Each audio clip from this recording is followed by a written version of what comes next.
रे गा मा धा। माँ जी, सारे गामा पा धा नी सा होता है। अरे वो तो सब गाते हैं, ये मेरा स्टाइल है। आवाज तो कम कर लीजिए माँ जी, पर्दे फट जाएंगे कान के। ये कहो कि पर्दों में आग लग जाएगी।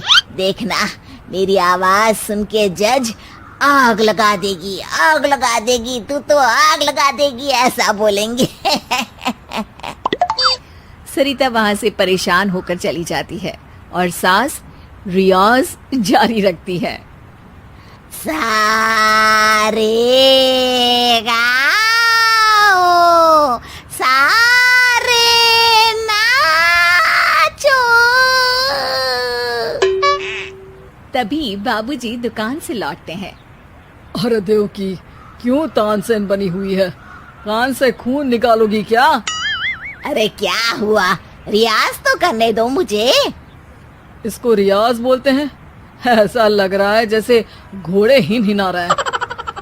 घोड़े पे बैठ के ही बम्बई जाऊंगी मैं तो, जब जज साहब कहेंगे कि देवकी तुम मुंबई आ रही हो। जज साहब, वो अदालत वाले? अरे नहीं नहीं, बड़े लोग हैं, आप नहीं जानते हैं। ओ मैं तो छोड़ चली अपना ये देश, बम्बई मुझे प्यारा लगे। गाना गाती हुई देवकी चली जाती है और बाबूजी अपनी सरफिरी पत्नी के इस संगीत प्रेम की चर्चा करने बहू के पास चले जाते हैं। अरे सरिता बेटा, सुनो तो, ये तेरी सास को क्या हुआ है बेटा? सुबह तो अच्छा भला छोड़कर गया था इसे। सिंगर बनेगी अब वो। सिंगिंग रियलिटी शो में जाने की सुबह से तैयारियां चल रही हैं इनकी। हाँ, अब तो कोयल के सुर मेंढक छेड़ेगा। हे भगवान, सद्बुद्धि दो इसे। इधर बाबूजी भगवान को कहते हैं और उधर राधा रानी प्रकट हो जाती है, देवकी की मोहल्ले की सबसे पक्की दोस्त। क्यों री देवकी, काहे इतना गला फाड़ रही है? कोई चीखने चिल्लाने का कंपटीशन है क्या? अरे ये देख, नया सिंगिंग शो, मैं भी गाऊंगी, हिंदुस्तान के दिलों की धड़कन बनूंगी। अरे इतना बेसुरा गा के दिलों की धड़कन नहीं, दिलों का अटैक बन जाएगी।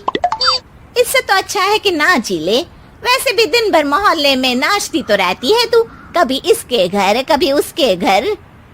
देवकी को समझ में आ जाता है कि उसका गाना किसी को पसंद नहीं आ रहा। अगले दिन सरिता देखती है कि सास पैरों में घुंघरू बांध के नाच रही है। अरे माँ जी, क्या मंजुलिका बनी हुई है आज आप? अरे नाचने दे बहू, जब तक है जान जाने जहां मैं नाचूंगी। अरे माँ जी, अभी जान निकल जाएगी इतनी जोर से नाचेंगी तो। अरे अरे क्या कर रही हो? अरे दिख नहीं रहा, डांस कर रही हूँ। अरे जैसी तुम्हारी हरकत है, तुमको तो नागिन डांस करना चाहिए। वो भी करूंगी, भांगड़ा भी करूंगी, देखना जज मुझे देख के स्टैंडिंग ओवेशन देंगे। हाँ, स्टैंडिंग ओवेशन तो देंगे ही, ताकि खड़े होकर वहां से भाग सके तुम्हारा डांस देखकर। अरे कुछ ढंग की चीज करो, ये रोज क्या नया शुरू कर देती हो? सास को लगता है कि उसका डांस का सीन भी बिगड़ गया। अब वो टीवी देख के कोई और कलाकारी ढूंढने लगती है। तभी उसे टीवी पर खतरों के खतरनाक खिलाड़ी शो दिखता है, जिसमें लोग अलग अलग स्टंट करते हैं। बस देवकी को नया काम मिल जाता है। अगले दिन सुबह देवकी डंबल लेकर कसरत करने लगती है। माँ जी, ये क्या कर रहे हैं आप? अरे खली जैसे बनकर खलबली मचा दूंगी। कल मैंने खतरों के खतरनाक खिलाड़ी देखा और सोच लिया कि मुझे वही जाना है। हाँ बस। तभी वहाँ बाबूजी भी आ जाते हैं। अरे इतना भारी डंबल, अरे गिर मत जाना कहीं लेकर। अरे चुप करो, तुमसे कुछ नहीं होता इसका मतलब ऐसा नहीं कि मुझसे भी कुछ नहीं होगा। मैं तो खतरों के खतरनाक खिलाड़ी में जाने वाली हूँ। हाँ मैं तो इस शो में तभी गया था जब तुमसे शादी हुई थी। तुमसे शादी करना भी खतरों के खतरनाक खिलाड़ी में जाने से कम थोड़ी ना है। अब चुप भी रहिए।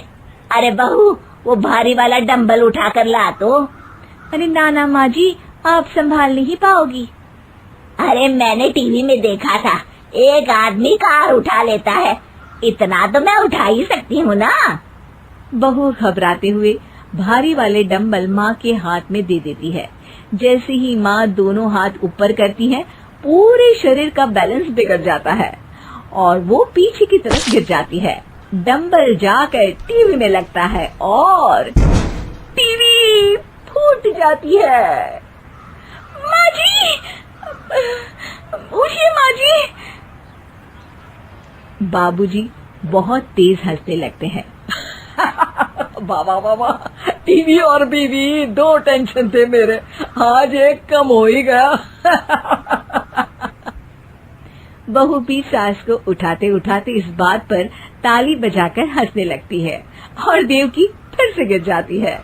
और इस बार देवकी भी अपनी बेवकूफी पे हंसी रोक नहीं पाती।